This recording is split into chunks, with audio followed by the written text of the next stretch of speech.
Chief Futures Officer, como bien lo mencionas, es básicamente el estudio sistemático de futuros posibles, probables y preferibles, tanto para nuestra propia compañía, que es Blackbot, es decir, trazar el rumbo y poder anticipar cuáles son los posibles futuros para la compañía y por lo tanto a partir de ello crear estrategias más resilientes, y también ofrecemos ese servicio para nuestros clientes, ¿no? Hoy en día, seguramente que ya han hablado aquí también, con este mundo en donde hay una alta volatilidad, hay mucha complejidad, mucha incertidumbre, pues bueno, hoy más que nunca necesitamos explorar esos diferentes futuros, no para poder predecirlos como hacen otras disciplinas, como bien lo decías, la probabilidad, la estadística.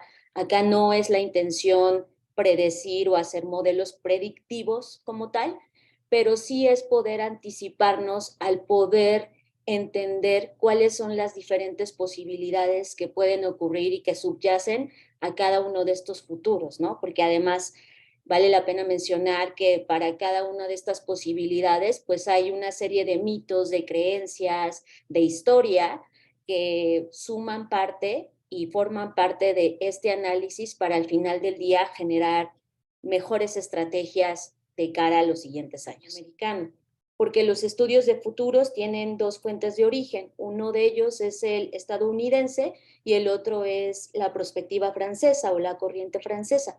Por lo tanto, pues ya hay un sesgo que no necesariamente es malo o equivocado, sin embargo hay una visión pues bastante particular, digamos, ¿no? De países que tienen ciertas características, cierta historia, que muchas veces no coinciden con lo que vivimos en Latinoamérica. Entonces ese fue nuestro principal motivo.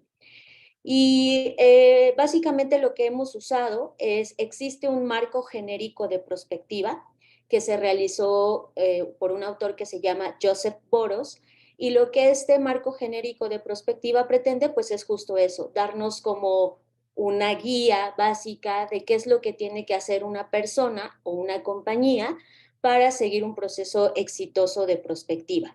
Dentro de cada fase, y ahora si quieren menciono un poco más al respecto, son básicamente 4 fases: la fase de inputs, la fase de prospectiva per se, la fase de outputs y la fase de estrategia.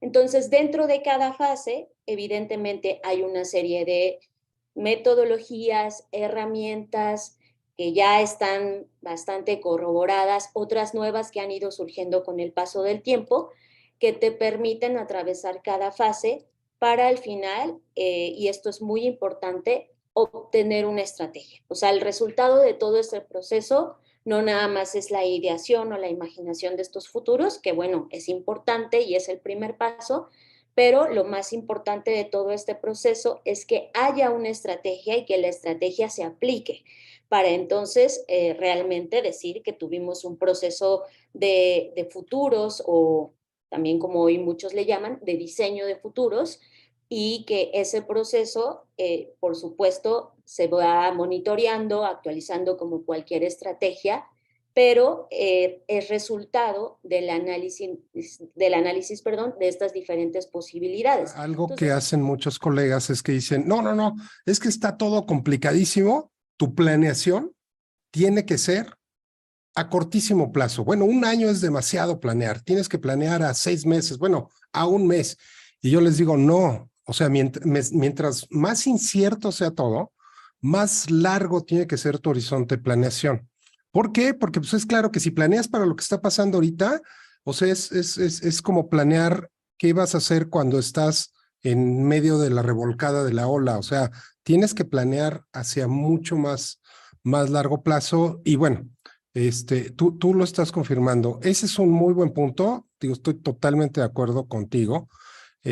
Porque aunque esté todo volátil, incierto, que haya complejidad, que haya ambigüedad, si no tienes un faro guía hacia muy lejos, te va a costar, a final de cuentas, mucho trabajo el tener un horizonte y el realmente hacer que las cosas pasen. Y no es tanto, no es tanto hacer que las cosas pasen, porque me parece que la mayoría de nosotros no tenemos ese tamaño o esa capacidad de hacer que las cosas pasen, pero sí de analizar escenarios y, como bien lo comentabas al principio, ver cuál tiene mayor probabilidad de que suceda y alinearte para decir, oye, de todos estos que como que veo que podrían pasar, yo quiero estar por aquí, por aquí, por acá, y entonces irte preparando conforme van pasando las cosas. En situaciones como la pandemia, son las situaciones que se prevén en los escenarios de futuros. Es decir, por ejemplo, nosotros hicimos todo ejercicio mucho antes de que le ocurriera la pandemia, y una de las cosas que decidimos fue, vamos a trabajar siempre desde donde sea que estemos. O sea, las personas que colaboran en Blackbot pueden estar en cualquier parte del mundo, en cualquier lugar, siempre y cuando haya una conexión a Internet.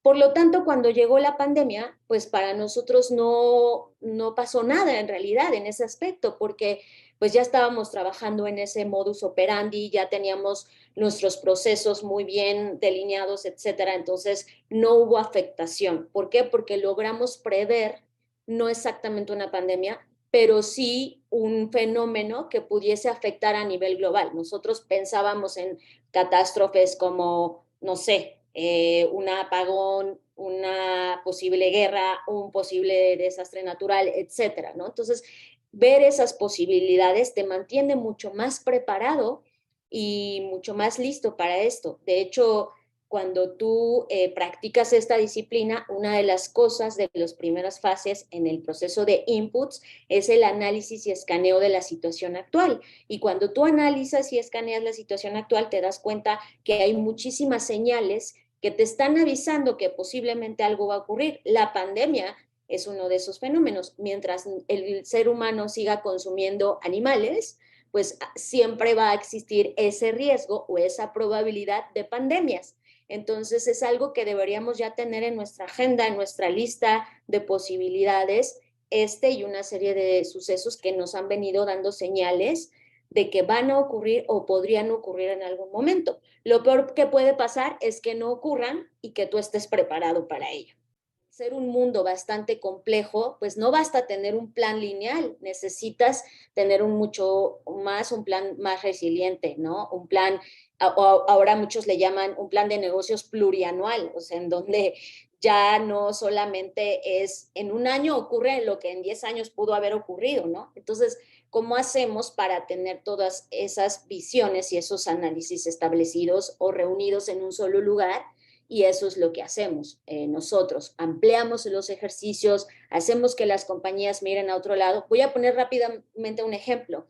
Una pregunta que le hacíamos a uno de nuestros clientes, que es una gran cadena hotelera en el mundo, que es Marriott, es, oye, ¿tú quién crees que es tu principal competidor en tu plan de estrategia y en todo lo que has desarrollado, ¿no?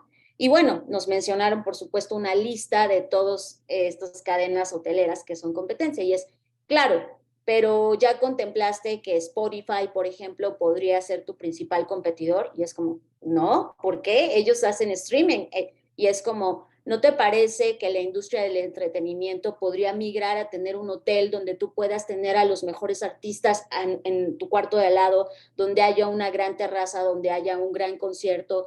Ya tienen el sistema de ticketing, ahora están con el tema de los NFTs, tienen la base de datos, conocen más a las personas de lo que tú conoces a tus huéspedes, ¿no? Entonces, eso es algo posibilidades que usualmente en una planificación estratégica no se alcanzan a ver, no se alcanzan a vislumbrar, y que sabemos que los más grandes disruptores vienen de otros lados que no necesariamente es la industria en las que estamos. Ejercicios que hacen estas grandes corporaciones globales, digo, lo vivo en la OSD, en el grupo expertos de gobernanza de inteligencia artificial, pero lo mismo se repite en todos. O sea, tratan de más o menos ver como qué podría pasar, como cuáles podrían ser las avenidas, toman un escenario y es el que comparten, pero eso no necesariamente, o sea, lo que ya ustedes ven de lo que publicó la ONU, la UNESCO, el PNUD, la OMS, cualquiera de estos organismos internacionales, es solo el resultado de un montón de estudios que se hacen atrás, donde se analizan muchas cosas.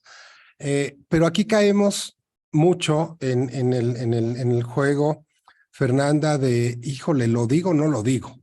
No, porque es como cuando llegas con el médico y le dices, traigo un dolorcito aquí, ¿qué será, doctor? Ah, bueno, pues puede ser que simplemente te haya caído algo mal de la comida o a lo mejor te vas a morir, ¿no? Entonces, espérame, no, ¿cómo que me voy a morir? No, o sea, no, eso no. Y entonces de repente esa negación y ese estar en una zona de confort o en una zona de negación de cosas que se salen de nuestra lógica básica, hace que precisamente te limites en esto que tú decías. Y tú pusiste un ejemplo pues muy simple, ¿no? Dice, oye, el trabajo irá a ser híbrido, irá a ser presencial, irá a ser virtual. ¿Y qué tal si no es? O sea, ¿qué tal si no hay trabajo, no? Pero eso dice, no, espérate, no, eso no puede jamás suceder. ¿Y por qué no? Pero cuando empiezas con estas pláticas, de repente seguro a ti te debe pasar seguido, te tachan de necio, de inconsistente, es que no, negativo, fantasioso, y dices, no, espérame, o sea, podría llegar a pasar.